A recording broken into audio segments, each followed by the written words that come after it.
By the time the police finished reading the charges out loud in the courtroom, several people in the gallery had started crying.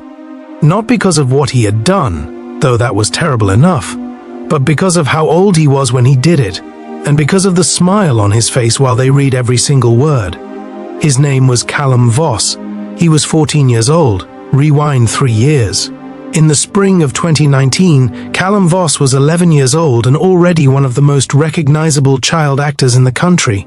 He had first appeared on screen at age 7 in a cable TV drama set in rural Montana, playing a grieving farmer's youngest son. He had one scene, 4 lines, but something about the way he delivered them, that stillness, that unnerving quiet, made the director reshoot the scene 3 times just so he could keep the camera on Callum's face a little longer. By the time he was 9, he had a recurring role on a streaming series that pulled in 30 million viewers an episode. By 10, he had appeared on the cover of a major entertainment magazine under the headline, "The Most Talented Child in Hollywood." His mother, Renata Voss, gave the interview. Callum sat beside her in the photographs, smiling perfectly, saying almost nothing. Renata was 34, a former drama teacher from Spokane, Washington, who had moved herself and Callum to Los Angeles 6 years earlier on what most people in her life called a delusion, and she called a plan. She was not a stage mother in the classic sense. She did not push. She did not hover on set. What she did was something more subtle and, in retrospect, more alarming. She simply believed that Callum was different, special, set apart from ordinary rules in some fundamental way. And she communicated that to him, quietly and consistently, from the time he was very small. People who worked with Callum on set described 2 versions of him. There was the on-camera Callum, emotionally precise, deeply watchable, capable of producing genuine tears on command in a way that made grown adult actors uncomfortable. Directors loved him. CO stars found him unsettling. One actress who worked with him on the streaming series, a woman in her 30s who had been acting for 15 years, told a journalist years later, off the record, that working with Callum felt like being watched by someone who was studying you rather than connecting with you, like he was filing information away. And then there was the off-camera Callum, quiet, polite, almost preternaturally composed for a child his age. He never threw tantrums, he never complained. He remembered every single person's name on a crew of 200 people, which charmed everyone who noticed it. What nobody noticed at the time, or nobody said out loud, was that he also remembered every slight, every overlooked moment, every casual dismissal. He kept a mental ledger, and he was very patient about it. In September of 2021, Callum turned 13. By that point, he had appeared in 2 feature films, amassed a social media following of 4 million people, and was attached to a major studio project with a production budget in the tens of millions. His talent agency had assigned him a personal handler, a 26-year-old man named Declan Marsh, whose entire job was to manage Callum's schedule, accompany him to events, and make sure nothing disrupted the machine that Callum Voss had become. Declan later told investigators that the first time he felt something was wrong, truly wrong, not just the ambient strangeness of working with a child who felt older than he was at a studio event in October of that year. There was a meet and greet with fans. Callum was standing at a table signing photographs, and a young fan, maybe 8 years old, had gotten too excited and accidentally knocked Callum's water bottle off the table. The bottle shattered. The child started crying immediately, apologizing over and over. Callum bent down, picked up the biggest piece of broken glass, handed it carefully to a nearby production assistant, and then turned back to the child and smiled. It was a perfect smile, warm, reassuring, exactly what you would want to see. But Declan had been watching Callum's eyes. The smile was there, Declan said, but his eyes were doing something else, like he was deciding something. 3 weeks after that event, a 13-year-old girl named Priya Mehta, a classmate of Callum's at the private school he attended in the hills above Burbank, reported to her parents that Callum had been sending her messages through a private account she didn't know was his. The messages started as compliments, then observations, then something harder to describe. Priya's mother, who reviewed the messages with the child psychologist, described them as systematically designed to make Priya feel both special and afraid at the same time. The psychologist used a specific term, coercive idealization. It is a pattern typically observed in adult abusers.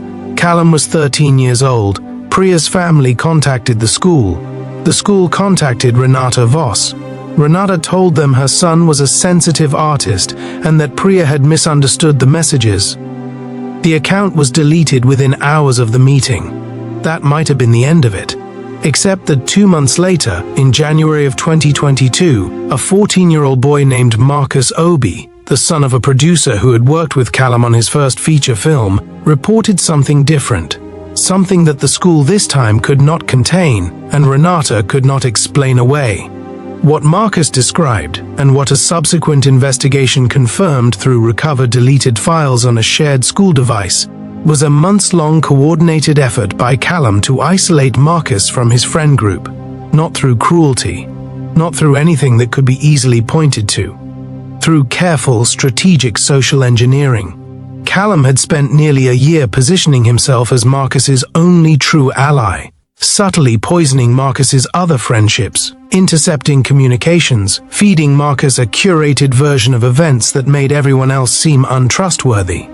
When Marcus finally found out what had happened, the school counselor noted that he had been so thoroughly isolated that he initially refused to believe it. He had been made to feel that Callum was the only person who genuinely understood him. A forensic child psychologist named Dr. Amara Solis was brought in by the school district to evaluate Callum. Dr. Solis had been working with juveniles for over 20 years. She later wrote about the case, with names changed, in a professional journal. The passage that would later be widely circulated described her sessions with Callum as follows.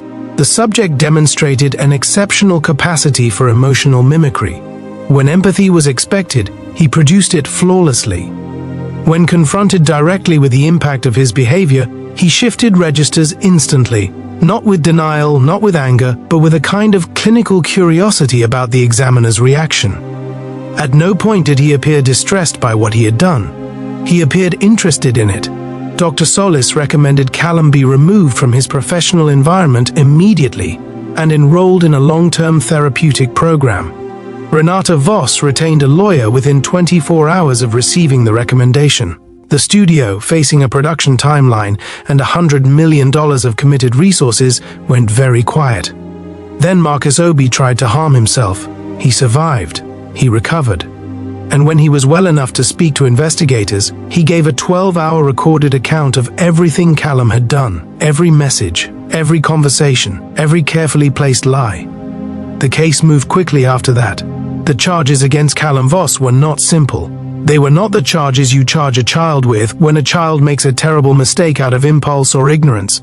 They were charges that required prosecutors to demonstrate sustained, deliberate, premeditated psychological harm carried out over more than a year. It was, one assistant district attorney noted privately, the most methodically constructed case of juvenile psychological abuse she had encountered in 15 years. Callum was 14 at the time of the arraignment. He sat beside his attorney. He looked at the gallery when the charges were read, and he smiled. Not the warm smile, the other one. The one Declan Marsh had first noticed at the fan event, watching a child cry over a broken bottle, the one that was deciding something. What happened to Callum after that is a matter of sealed juvenile court records, as it should be. What happened to Marcus is his story to tell, and he has chosen, for now, not to tell it publicly. What happened to Renata Voss is that she gave a long interview to a podcast 2 years later in which she said she never saw it coming. Most people who listened to that interview found it deeply unconvincing. And what happened to the question at the center of this story, the question of how much of what Callum was had been built into him and how much had been built around him, that question has no clean answer. Dr. Solis, in the conclusion of her published case study, wrote this: "We prefer to believe that children are made dangerous, not born that way. It is a comforting thought. It means something could have been done. But sometimes the most honest thing we can do is sit with the discomfort of not knowing. Because the gap between what a child shows the world and what they are actually thinking That gap, small and cold and dark, is where stories like this one begin.